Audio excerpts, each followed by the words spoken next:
Neat paper leak master mind arrest. Ravi అత్రిని అదుపులోకి తీసుకున్న యూపీ పోలీసులు.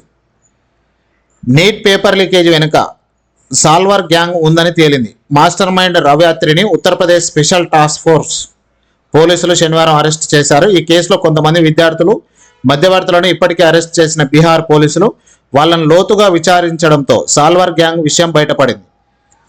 దీని వెనుక రవి అత్రి ఉన్నాడని తెలిసి అతని కోసం గాలింపు మొదలుపెట్టారు. ఈ క్రమంలో ఉత్తరప్రదేశ్ పోలీసులు రవిని అరెస్ట్ చేశారు. రవి అత్రి తన నెట్వర్క్ ద్వారా సాల్వ్డ్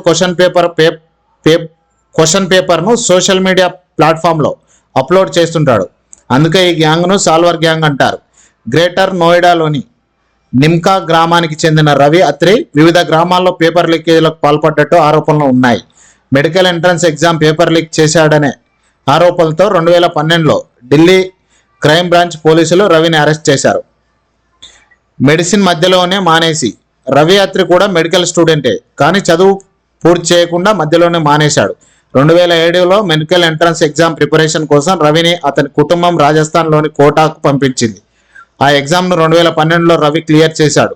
హర్యానాలోని పీజీఐ రోహతక్లో అడ్మిషన్ పొందాడు, కానీ 4వ ఏడాది ఎగ్జామ్స్ రాయలేదు. ఆ తర్వాత ఎగ్జామ్ మాఫియాతో చేతులు కలిపాడు. మొదట్లో స్టూడెంట్లకు బదులుగా తాను వెళ్ళి ఎంట్రన్స్ ఎగ్జామ్స్ రాసేవాడు. ఆపై పేపర్ లీకేజీల్లో కీలకంగా మారాడు. లీక్ అయిన పేపర్లను సర్క్యులేట్ చేయడం మొదలుపెట్టాడు. కొంతమందికే paper leak. Dharmendra Pradhan. NEET రద్దుపై సుప్రీంకోర్టుదే తుది నిర్ణయమని కేంద్ర విద్యాశాఖ ధర్మేంద్ర ప్రధాన్ తెలిపారు. క్వశ్చన్ పేపర్ కొంతమందికి లీక్ అయిందని, అందుకే ఎగ్జామ్ను రద్దు చేయలేదని చెప్పారు. శనివారం ఢిల్లీలో మీడియాతో ధర్మేంద్ర ప్రధాన్ మాట్లాడారు. నీట్ క్వశ్చన్ పేపర్ కొంతమంది స్టూడెంట్లకే లీక్ అయిందని, ఎగ్జామ్ రద్దు చేస్తే లక్షలాది మందిపై ప్రభావం పడుతుందని, నిజాయితీగా ఎగ్జామ్ రాసి క్లియర్ చేసిన వాళ్ళకు అన్యాయం చేసినట్టు అవుతుందని ఈ కేసులో సుప్రీంకోర్టు నిర్ణయమే ఫైనల్ అని ఆయన తెలిపారు. మేము బీహార్ పోలీసులతో టచ్లో ఉంటున్నాం. ఈ కేసుపై రిపోర్ట్ ఇవ్వాలని కోరాం. అది అందాక ఏం చేయాలనే దానిపై నిర్ణయం తీసుకుంటాం. దీనికి నేను పూర్తి బాధ్యత తీసుకుంటాను. వ్యవస్థలోని లోపాలను సరిచేస్తాం. మన వ్యవస్థపై నమ్మకం ఉంచుదాం. ఎలాంటి అక్రమాలను ప్రభుత్వం సహించదని చెప్పారు.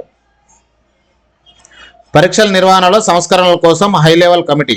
Neat NET question paper leakage నేపథ్యంలో కేంద్ర ప్రభుత్వం కీలక నిర్ణయం తీసుకుంది.